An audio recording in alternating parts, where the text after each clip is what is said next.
Hello dear students, Kalady Shri Shankaracharya യൂണിവേഴ്സിറ്റിയിലെ MSW entrance എക്സാമിനേഷൻ്റെ rank list ഇന്നലെ publish ചെയ്തിട്ടുണ്ടായിരുന്നു. റാങ്ക് ലിസ്റ്റ് ഒഫീഷ്യൽ വെബ്സൈറ്റിൽ ലഭ്യമാണ്. ശ്രീ ശങ്കരാചാര്യ യൂണിവേഴ്സിറ്റിയിലെ MSWന് 110 ടോട്ടൽ സീറ്റുകളാണുള്ളത്. ഇതിൽ 30 സീറ്റുകളാണ് കാലടി മെയിൻ സെൻറ്ററിലുള്ളത്.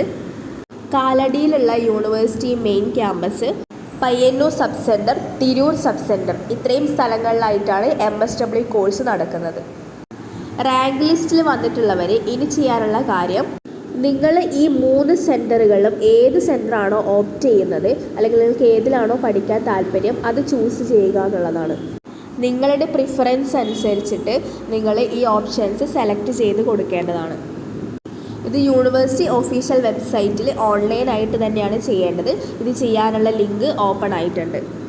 നിങ്ങളുടെ റാങ്ക്, അതുപോലെ തന്നെ സീറ്റിൻ്റെ അവൈലബിലിറ്റി, റിസർവേഷൻ ക്രൈറ്റീരിയ തുടങ്ങിയ കാര്യങ്ങളെല്ലാം പരിഗണിച്ച ശേഷമാണ് നിങ്ങൾക്ക് സീറ്റ് അലോട്ട് ചെയ്യുന്നത്.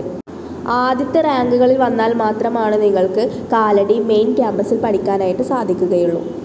നിങ്ങളിപ്പോൾ ചെയ്യേണ്ടത്, നിങ്ങൾ ഏത് സെൻറ്ററാണോ പ്രിഫർ ചെയ്യുന്നത് അത് ഓപ്ഷനായിട്ട് കൊടുക്കുക എന്നുള്ളതാണ്. 3 ഓപ്ഷൻസ് അവൈലബിൾ ആണ്. അപ്പോൾ നിങ്ങളുടെ പ്രിഫറൻസ് അനുസരിച്ചിട്ട് ഓപ്ഷൻ 1 ഏതാണോ, ഓപ്ഷൻ 2 ഏതാണോ, 3 ഏതാണോ എന്നുള്ളത് എൻ്റർ ചെയ്ത് കൊടുക്കുക.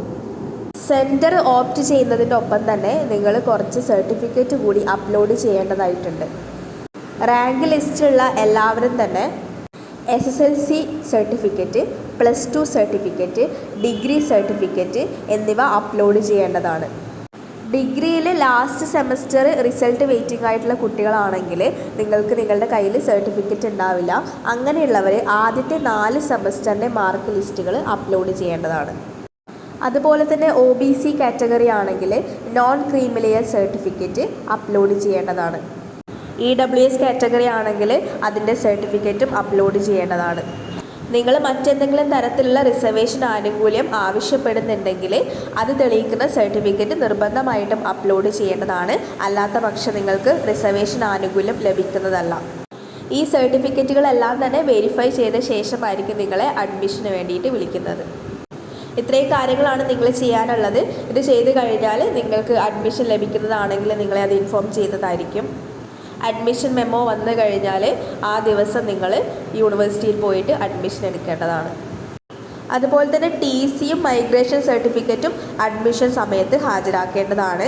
സർട്ടിഫിക്കറ്റ്സ് ഓൺലൈനായിട്ട് അപ്ലോഡ് ചെയ്യാനുള്ള ലാസ്റ്റ് ഡേറ്റ് 2/6/2024 രാത്രി 10 മണി. അഡ്മിഷൻ സമയത്ത് എന്തൊക്കെ ഡോക്യുമെൻറ്റ്സ് ആണ് കൊണ്ടുപോവേണ്ടത് എന്നുള്ള കാര്യം ഞാൻ ഓൾറെഡി വീഡിയോ ചെയ്തിട്ടുണ്ട്. കണ്ടിട്ടില്ലാത്തവർ കണ്ടു നോക്കുക. അഡ്മിഷനുമായി ബന്ധപ്പെട്ട മറ്റ് ഇമ്പോർട്ടൻ്റ് ഡേറ്റുകൾ വന്നു കഴിഞ്ഞാൽ തീർച്ചയായിട്ടും വീഡിയോ അപ്ലോഡ് ചെയ്യുന്നതായിരിക്കും. ഈ വീഡിയോ നിങ്ങൾക്ക് യൂസ്ഫുൾ ആയിട്ടുണ്ടെങ്കിൽ എൻ്റെ ചാനൽ സബ്സ്ക്രൈബ് ചെയ്യാൻ മറക്കരുത്. Thank you.